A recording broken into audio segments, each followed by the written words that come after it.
Hi and welcome back to Cheeky Crypto. Today guys, we're going to be jumping down into the world of BTC, taking a look at what's been going on most recently, what we kind of expect to happen next, and all that wonderful stuff. As I get into this video, if you find it useful and informative, hit the like button. I do appreciate that. If you happen to be new to the channel, then why not go ahead and subscribe. Tap the bell, select all the notifications, and in doing so, you will be kept up to date with everything that we do here at Cheeky Crypto.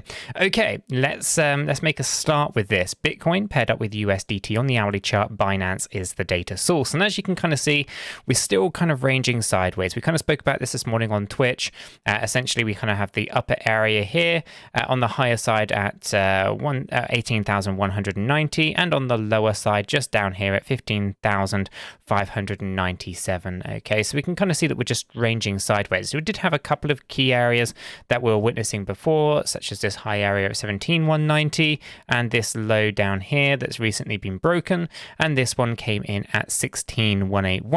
You can see that this is currently the resistance that we're trying to fight against. We broke it, we're trying to test it. Are we going to confirm it as a resistance line and break down from here and all that kind of stuff? Okay, so for now it does look like that's the most likely outcome, is and we're going to be moving on down. Now, we've been talking about this for a while. 15,285 is, of course, the area on the lower side that we've been thinking about and area that we've been considering. Likewise, 13,207 just down at the bottom there. Okay, so we are still ranging sideways in the slightly higher range, but chances are we are likely to see some kind of move to the downside. Now, we are overbought on the 1 hour chart. However, we're oversold on the 4 hour, the 8 hour, the daily, the weekly, and the monthly. It's been a while since we've seen them all stacked up like this, so a swing to the upside seems likely. However, we should also be aware that there needs to be confidence in the market before we can see that. Okay, so in order for that confidence to come in, we have to have people willing to kind of put money onto exchanges to transact. Now, there are decentralized exchanges for people who are currently in the market, but that won't be new money. There won't be any fiat coming in. Okay, so we need to see exchanges or P2P activity increasing on that. Now, if I do bring up here the inflows and the outflows, we can see that the demand and supply have been both shrinking together ever since we have kind of seen the spikes to the upside on the 9th of November. Okay, so we can see this really coming down nice and low here. The outflows are still slightly higher as there is still a run to get things off the exchanges. Essentially, cold storage is ideal. We use Ledger hardware wallets. Link for that is in the description below. We do get a kickback. Does help support the channel. If you are looking for a hardware wallet, we recommend Ledger. Not only is it because we get a kickback and we're affiliated with them, but we use them every single day on the channel. And I tell you, for the best bang for your buck, a Ledger Nano seems to do the job very, very well. But there are other brands, so do your own research, come to your own conclusions. If your money is on an exchange, I do urge you guys to reconsider that. Obviously, I'm not a financial advisor. I can't give you financial advice, but do consider how safe some of these platforms are.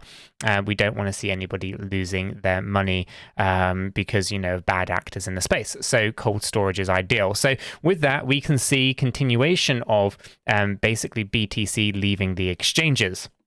Okay, and as I kind of come up into the wallets here, you can kind of see that there's increases, massive increases with retail investors withdrawing from the exchanges. And you can see this on the high net worth individuals with 10 Bitcoin all the way through to the lower 1 BTC level. Now, what's interesting is when you go down lower than this 1 Bitcoin level, you go down to 0.1 and 0.001. Essentially, you actually see those guys coming out. They're just setting up.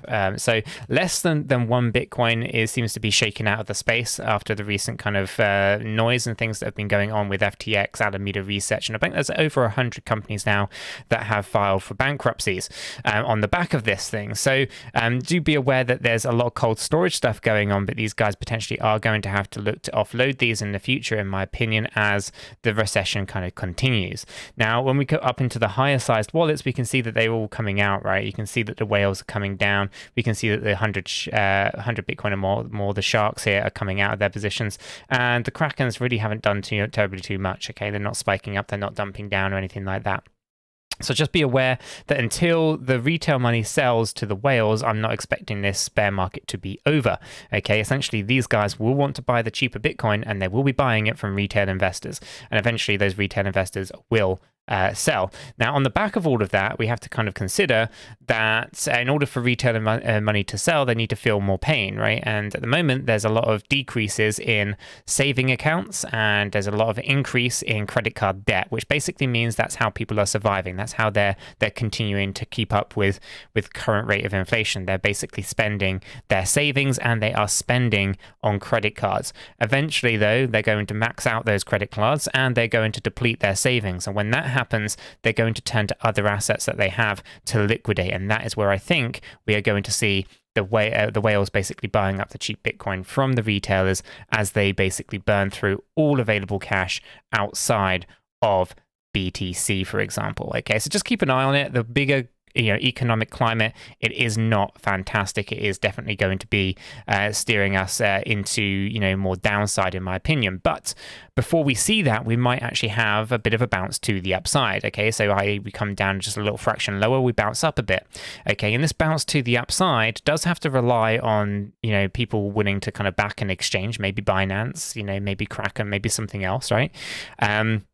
And we start to see a bit of an increase in price, but I'm not expecting terribly too much at this point in time. But it could be 20%, it could be 30%. I don't know what it looks like. All I know is that we're likely to finish the structure soon, and we're likely to see a move to the upside. And considering how oversold we are, we're likely to see a bit of a move to the upside of significance. Okay, that does not mean that we are not going to go down into new lower lows and all that kind of usual kind of stuff. It just means that you can't move in straight lines, and its value is here right now, and people might take advantage of that.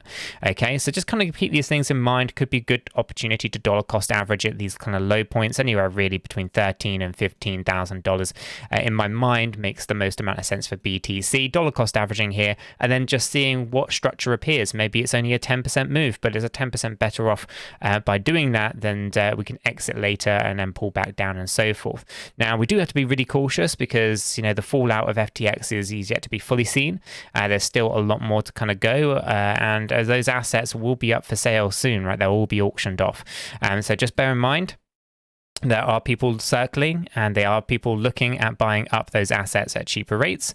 So I don't think they're going to make it onto the open market necessarily. A lot of it might be through closed doors. Okay, so don't expect terribly too much in the way of price action pushing pricings up on the back of it. I could be wrong. We'll have to see how much of it actually makes it to the open market, but I imagine most of it is going to be private auctioned off to people who want to kind of get their hands on it. So just keep that in mind. And for the most part, though, I'm kind of expecting a small move to the downside, then some kind of movement to the upside afterwards, but we'll have to see how it kind of plays out. At the moment, we are still technically ranging sideways. We are seeing still more in the way of outflows than we are in inflows.